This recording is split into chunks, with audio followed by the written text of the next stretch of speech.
दोस्तों इस वीडियो को आप पूरा देखना, क्योंकि आज अर्थ एडवेंचर की टीम ने सबसे बड़ा रहस्य ढूंढ लिया है जो बहुत कम लोगों को पता है। कौरवों और पांडवों के बीच इस दुनिया का सबसे बड़ा युद्ध चल रहा था।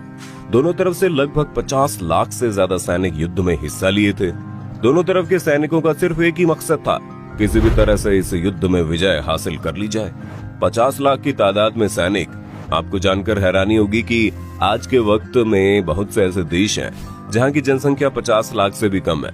हर रोज युद्ध के दौरान हजारों सैनिक मारे जाते थे, लेकिन दूसरी तरफ एक शख्स ऐसा जो हर रोज सिर्फ और सिर्फ उतना ही खाना बनाता था कि आखिरी सैनिक के खाना खाने के बाद खाना खत्म हो जाता था।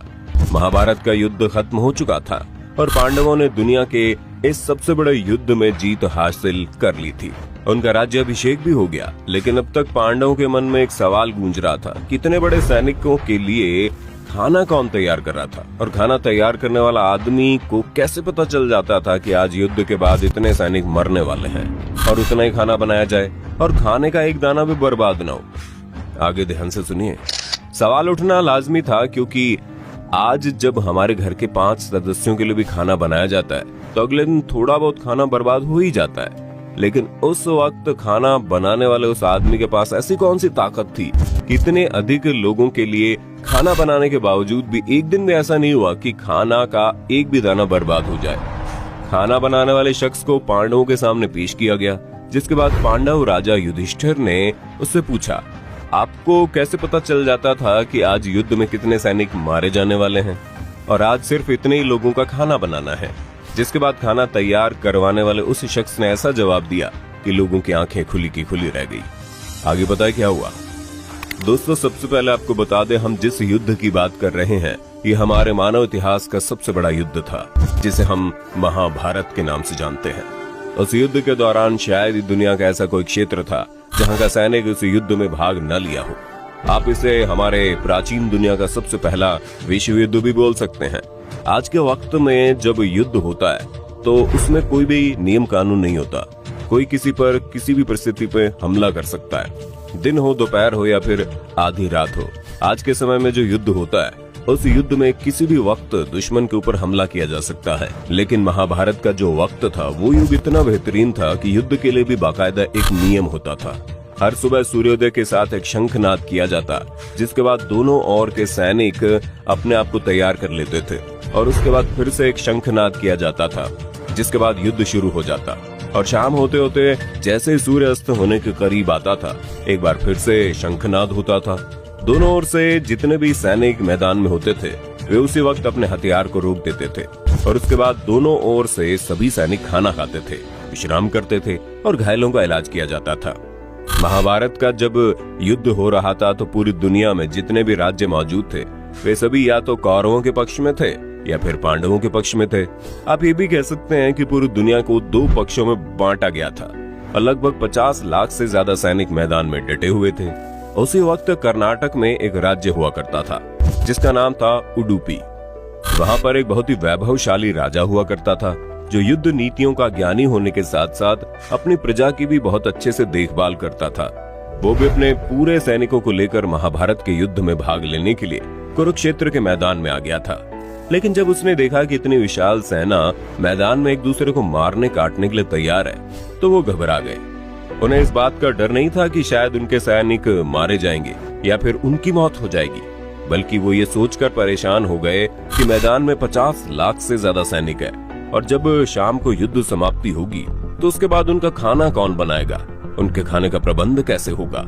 उडुपी नरेश तुरंत अपने सैनिकों को रुकने का आदेश देते हैं और वे स्वयं श्री कृष्ण के पास जाते हैं। वे घबराए हुए चेहरे के साथ श्री कृष्ण से सवाल करते हैं कि महाराज, दोनों ही पक्ष के लोग तो अपनी पूरी ताकत युद्ध को करने में झोंक चुके हैं, लेकिन किसी को ये नहीं पता कि इतनी भारी संख्या में जो सैनिक तैनात है उनके लिए खाने का प्रबंध कैसे होगा। श्री कृष्ण मुस्कुराते हैं और बहुत खुश होकर उडुपी नरेश को जवाब देते हैं, हे उडुपी नरेश, मुझे इस बात को जानकर खुशी हुई कि कोई तो ऐसा शख्स है जो युद्ध की नहीं बल्कि युद्ध में शामिल होने वाले सैनिकों के खाने के बारे में सोच रहा है। और अब मैं इस बात से निश्चिंत हूँ कि मुझे एक ऐसा आदमी मिल चुका है जो युद्ध में शामिल होने वाले हर एक शख्स के लिए खाने का प्रबंध करेगा। उडुपी नरेश ने कहा, हे वासुदेव, सत्य तो ये है कि भाइयों के बीच हो रहे इस युद्ध को मैं उचित नहीं मानता। इसी कारण इस युद्ध में भाग लेने की इच्छा मुझे नहीं है।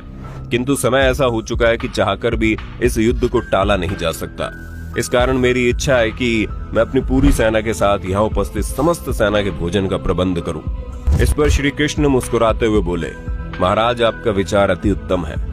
इस युद्ध में लगभग 50 लाख योद्धा भाग लेंगे और अगर आप जैसा कुशल राजा उनके भोजन के प्रबंध को देखेगा तो हम सभी सैनिकों के भोजन की सोच से पूरी तरह निश्चिंत हो जाएंगे। मुझे पता है महासागर, जितनी इस विशाल सेना का भोजन प्रबंध करना आपके और भीमसेन के अतिरिक्त किसी के लिए संभव नहीं है। किंतु भीमसेन इस युद्ध में भाग ले चुके हैं और उनके लिए इस युद्ध को छोड़कर भोजन का प्रबंध करना संभव नहीं है। अतः मेरी आपसे प्रार्थना है कि आप अपनी सेना सहित दोनों ओर की सेनाओं का भोजन का भार संभाल लीजिए। उडुपी नरेश खुशी खुशी श्री कृष्ण की इस बात को स्वीकार कर लेते हैं। इसी प्रकार उडुपी नरेश ने सेना के भोजन का भार संभाला और पहले दिन सभी योद्धाओं के लिए भोजन का प्रबंध किया। आपको जानकर हैरानी होगी कि उनकी कुशलता इतनी बेहतरीन थी कि दिन के अंत तक एक दाना भी अन्न का बर्बाद नहीं होता था। जैसे जैसे दिन बीतता गया, योद्धाओं की संख्या कम होती गई और कई बार तो ऐसा होता था जब एक ही दिन में हजारों की संख्या में योद्धा मारे जाते थे। लेकिन उसके बावजूद भी दोनों ओर के योद्धा ये देखकर आश्चर्यचकित रह जाते थे कि हर दिन के अंत में उडुपी नरेश केवल उतने ही लोगों का भोजन बनवाते थे जितना वास्तव में उपस्थित रहते थे। किसी को समझ में नहीं आ रहा था कि आखिर उन्हें ये कैसे पता चल जाता है कि आज कितने योद्धा मृत्यु को प्राप्त होंगे, ताकि उस आधार पर सेनाओं के लिए भोजन की व्यवस्था की जा सके। इतने विशाल सेना के भोजन का प्रबंध करना अपने आप में बड़ा आश्चर्य था और उस पर भी इस प्रकार का प्रबंध कि अन्न का एक भी दाना बर्बाद न हो। यकीन मानिए, ये तो किसी चमत्कार से कम नहीं था। लगभग 3 सप्ताह से भी अधिक का वक्त बीत चुका था और दुनिया के इस सबसे बड़े युद्ध में पांडवों की जीत हुई। पांडवों का राज्याभिषेक हुआ, लेकिन अभी तक पांडवों और राज्य में उपस्थित हर किसी के मन में यही सवाल गूंज रहा था कि खाने का प्रबंध करने वाला शख्स कौन था और वो इतना चमत्कारिक काम कैसे कर गया। तभी पांडव महाराज उडुपी नरेश से सवाल पूछते हैं, हे उडुपी नरेश, पूरी दुनिया में हमारी प्रशंसा हो रही है कि इतनी कम सेना होने के बावजूद भी हमने कौरवों के इतने विशालकाय सेना को पराजित कर दिया। समस्त दुनिया में हम पांडवों की प्रशंसा हो रही है, लेकिन मेरे मन में अभी भी एक सवाल गूंज रहा है कि आपने इतने भारी भरकम सेना का भोजन इतने बेहतरीन तरीके से कैसे तैयार किया कि एक दिन भी खाने का एक दाना भी बर्बाद नहीं हुआ। भले ही दुनिया पांडवों की प्रशंसा कर रही है, लेकिन असली प्रशंसा के हकदार तो आप हैं। मैं और समस्त राज्य आपके इस कुशलता का रहस्य जानना चाहते हैं। उडुपी नरेश पहले तो मुस्कुराते हैं और फिर विनम्रता पूर्वक एक सवाल करते हैं, हे युधिष्ठिर, मैं आपसे एक प्रश्न पूछना चाहता हूँ। आपने जिस युद्ध को जीता है, आप इस जीत का श्रेय किसे देना चाहते हैं? युधिष्ठिर फौरन जवाब देते हैं कि हमने इस युद्ध को सिर्फ और सिर्फ श्री कृष्ण की वजह से जीता है और इस विजय का श्रेय सिर्फ और सिर्फ श्री कृष्ण को जाता है। इसके तुरंत बाद उडुपी नरेश ने कहा कि हे महाराज, आप जिसे मेरा चमत्कार कह रहे हैं वो भी श्री कृष्ण का ही प्रताप है। ऐसा सुनकर वहां उपस्थित हर कोई आश्चर्यचकित रह गए। उडुपी नरेश ने इस रहस्य से पर्दा उठाया और कहा, हे महाराज, श्री कृष्ण प्रतिदिन रात्रि को मूंगफली खाते थे और प्रतिदिन मैं उनके शिविर में गिनकर मूंगफली रखता था और उनके खाने के पश्चात गिनकर देखता था कि उन्होंने कितनी मूंगफली खाई है। वे जितनी मूंगफली खाते थे उससे 1000 गुना सैनिक अगले दिन युद्ध में मारे जाते थे। अगर श्री कृष्ण ने 50 मूंगफली खाए तो मैं समझ जाता था कि अगले दिन 50,000 योद्धा युद्ध में मारे जाएंगे और उसी अनुपात में मैं अगले दिन भोजन कम बनाता था। यही कारण है कि भोजन कभी व्यर्थ नहीं हुआ। श्री कृष्ण के इस चमत्कार को सुनने के बाद सभा में मौजूद एक एक शख्स श्री कृष्ण के सामने नतमस्तक हो जाते हैं। आपको जानकर हैरानी होगी कि महाभारत के युद्ध के बारे में हर कोई जानता है, लेकिन महाभारत के इस महत्वपूर्ण कथा के बारे में बहुत ही कम लोग जानते हैं। कर्नाटक के उडुपी में एक मंदिर स्थित है जहां पर हर रोज लोगों के बीच इस कथा को सुनाया जाता है। दोस्तों, उम्मीद करते हैं जानकारी आपको अच्छी लगी होगी। अगर आपके मन में महाभारत युद्ध के बारे में और भी कोई सवाल है तो आप हमें कमेंट के माध्यम से बताना। हम अपने अगली वीडियो में उस सवाल के जवाब को बहुत ही डिटेल में लेकर आएंगे। वीडियो अच्छी लगी हो तो लाइक कीजिए, हमारे चैनल को सब्सक्राइब करके बेल आइकन को ऑन करना बिल्कुल मत भूलना।